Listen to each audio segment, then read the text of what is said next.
School street, সুতরাং সব খবর এখান থেকেই।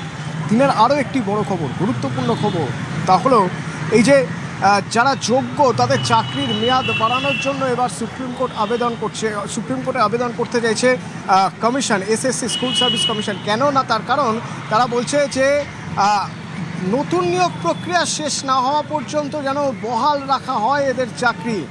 অর্থাৎ 31শে আগস্ট যে ডেডলাইন ছিল, সেই 31শে আগস্টের পরেও যোগ্যদের চাকরি বহাল রাখতে চায় এসএসসি।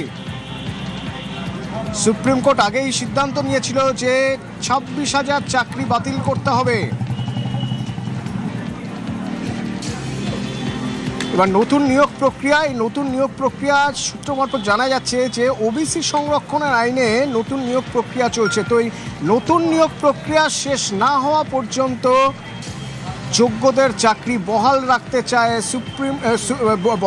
চায় এসএসসি, আর সেই জন্যই সুপ্রিম কোর্টে আবেদন করছে এসএসসি।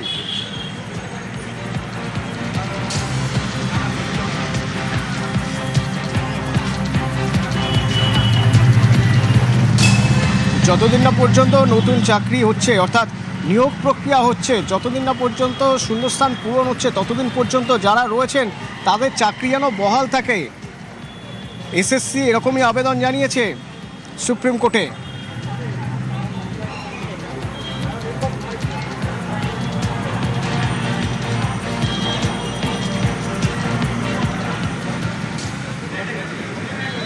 এবং আরও একটি বড় খবর, তা হলো এবারে শিক্ষক নিয়োগে বড় সিদ্ধান্ত নিচ্ছে রাজ্য। কী সেই সিদ্ধান্ত? না, বলা হচ্ছে যে অতিরিক্ত শূন্য পদে নিয়োগের বিজ্ঞপ্তি খারিজ করা হচ্ছে। এই বিজ্ঞপ্তি কবেকার? না, তৃণমূল জামানায় যে শূন্য পদে নিয়োগের বিজ্ঞপ্তি ছিল সিঙ্গেল বেঞ্চে, সেই বিজ্ঞপ্তি আগেই বাতিল করা হয়েছিল। এরপর চাকরি প্রার্থীরা এই রায়কে চ্যালেঞ্জ জানিয়ে, অর্থাৎ সিঙ্গেল বেঞ্চের রায়কে চ্যালেঞ্জ করে ডিভিশন বেঞ্চে গিয়েছিলেন। বিজেপি সরকার এবার এই তৃণমূল জামানার বিজ্ঞপ্তি খারিজ করে দিল। অর্থাৎ তৃণমূল জামানায় শূন্য পদে নিয়োগের যে বিজ্ঞপ্তি ছিল, যা আগেই বাতিল হয়ে গেছিল সিঙ্গেল বেঞ্চের রায়ে, সেই রায়কে চ্যালেঞ্জ করে ডিভিশন বেঞ্চে গিয়েছিলেন চাকরি প্রার্থীরা। এবার রাজ্য সিদ্ধান্ত নিল অতিরিক্ত শূন্য পদে নিয়োগের যে বিজ্ঞপ্তি তৃণমূল জামানায় দেওয়া হয়েছিল, সেই বিজ্ঞপ্তি খারিজ।